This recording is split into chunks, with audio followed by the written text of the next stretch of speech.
1, 2, 3, go. The Lion and the Mouse.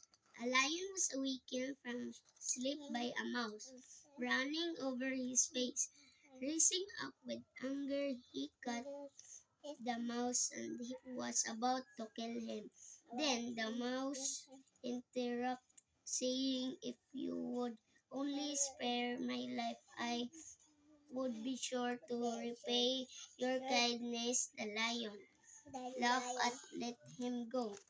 It happened shortly after this that the lion was caught by some hunters, who bound him by strong ropes to the ground.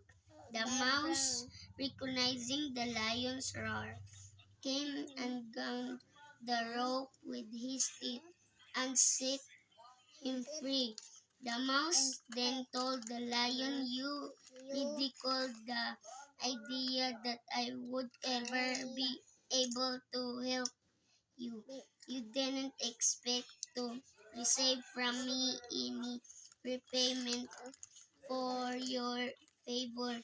Now you know that it is possible for even a mouse to help out a lion." Possible.